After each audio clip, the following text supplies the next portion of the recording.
Danny, how do you feel about Juan Soto's impact? Yeah, I mean, it's huge. No matter which way you split it, whatever he may be doing on the field, to me, like I said this in the offseason, I think he's more entertaining.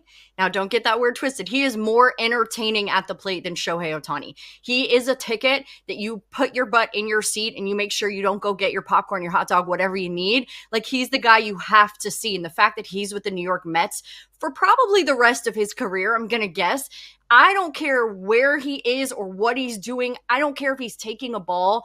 The entertainment factor to me is high, right? He gets his first home run out of the way, which is a huge deal. You can see him with the guys in the dugout hanging out. You can see the way that he's already impacting the other guys on the team too. I think that's a really big deal. But the fact that a superstar like this is with the New York Mets, that guy is going to command attention. He's going to be the difference maker. I know that there was a little hang up on the Josh Hader slider away that he chased, right? And had a chance to give them a win against the Astros in that position. But Josh Hader's a really good pitcher. Juan Soto is going to get him next time. And he's already thinking about that too. So for me, the impact is immediate. It happened the second, ink was on that paperwork for him to sign and be a New York Met for the rest of his career. Totally. Down in spring training, I mean, the games were electric because Juan Soto was there. Pete Alonso has already been pretty clutch so far this year. What do you think of his heroics? Yeah, so far so good for Pete, whether it was the grand slam in game 1 against Miami or coming up in the massive spot last night hitting the 3-run home run. This conversation is different if Pete doesn't hit this home run here. It was a 9-pitch battle, and I just think the way that Pete has been able to step up, I think getting that first home run out of the way was huge for him because he can settle in. I would like to think that we're going to see a Pete Alonso that's playing free and easy this season because the pressure's off, right? He's making $30 million. Next year, he's guaranteed to make 24 at the very least, or he can have a monster year and go into free agency and sign an even bigger deal. So if the Mets can get a healthy, impactful Pete Alonso for 162 games, it just completely changes the dynamic of this lineup. And we saw the flair for the dramatics last season in the postseason. We've seen it now 6 games in, and hopefully it's just a little bit of a taste of what we're going to get. If I could, Michelle, quickly about that, I see it a little differently. I kind of feel like the pressure is on him because he does want to be a Met for life and he wants to have his career finish here. So I kind of feel like there's a different pressure. I think it's different than a contract type year pressure. I think it is, hey, I need to show them still, even with the career that I've had, even if I am potentially going to own the all-time home run record for this team, I feel like he has something to prove because he, of everyone on this team, has the most to lose. Of all the guys in this lineup who are a part of this staff, to him, like his legacy and wanting to be with the Mets for his whole career hinge on how he does. So I kind of like it. It feels like he's externally motivated. I'm sure internally as well, but I like the external motivation because he's delivering and he looks really locked in. Like if you get this version of Pete for almost 162, I think he could be in the MVP conversation. Super good point. Also, I did not mean to not point out the fact that you also have a very official microphone. I just didn't see it in the shot. So I'm the only one who doesn't have one. Okay. You guys are both very official. Danny, sticking with you here, though, Francisco Lindor's had a pretty eventful last week. His wife gave birth to their first son, Koa. So congratulations to the Lindor family. He was off to a slowish start, though. Yeah, the slow start and the uncharacteristic errors too. I think you look at it and you listen to the broadcast and mistakes can be made. They can happen. I can't even imagine, Michelle, and you can speak to this. I can't imagine having to show up and do your job in front of hundreds of thousands or millions of people while your family member just gave birth, right? For you, like you are the one doing that. And for Lindor, that's his wife.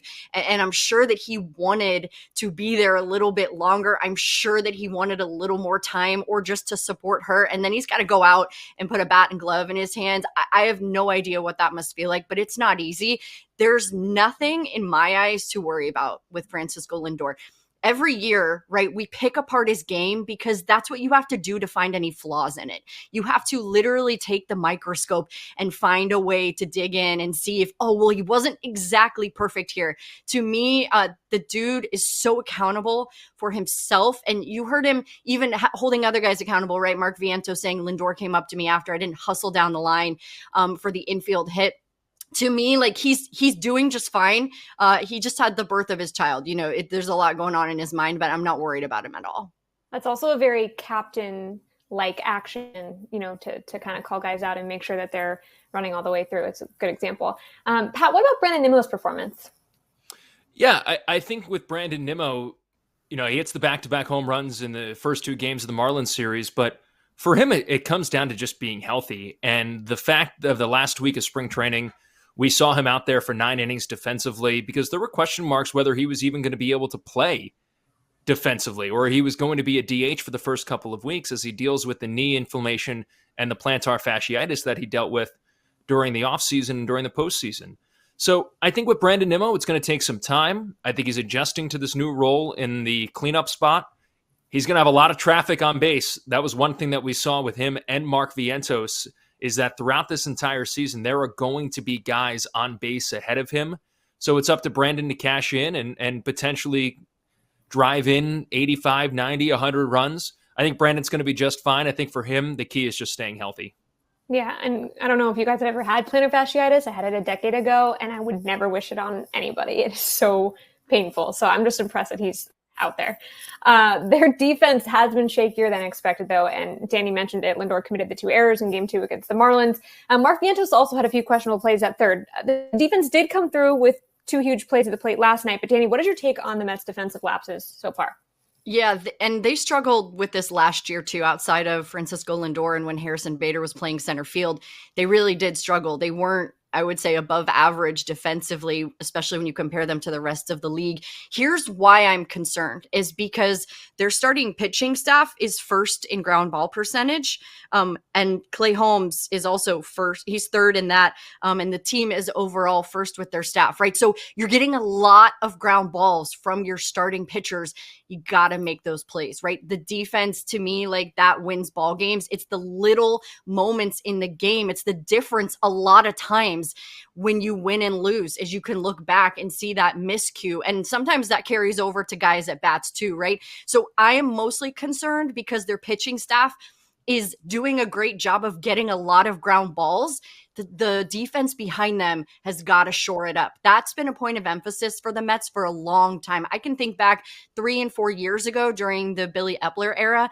That's why Brett Beatty and Mark Vientos weren't coming up, right? Is because their defense wasn't there. That's down in the farm system, something that they are emphasizing. And so this has to get figured out soon. If they want a chance to get to October, they have to take advantage too of the Braves, right? Starting the season the way that they have, having the Nationals in this division. If you're making mistakes defensively, that is a panic for me, way more than the offense starting slow or the fact that their batting average, I think, is 188. I don't care about that right now. I care about the fact that you can't make the routine ground ball plays.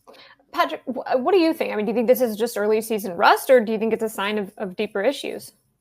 Yeah, it has been a point of emphasis for this organization to have a strong defense, which is why they brought in guys like Jose Siri, why they brought Harrison Bader in last year, brought Tyrone Taylor in, and others. So I do think it's something that the Mets are going to have to shore up because defense wins championships like it does in most sports.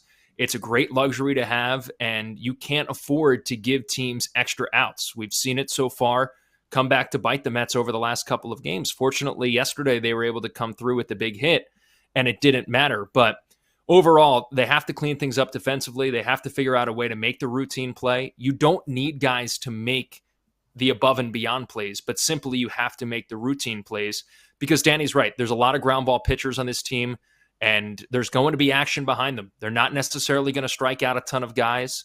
And if the ball's put in play, pitchers did their job, especially if it's weak contact, and then the defense has to get the job done.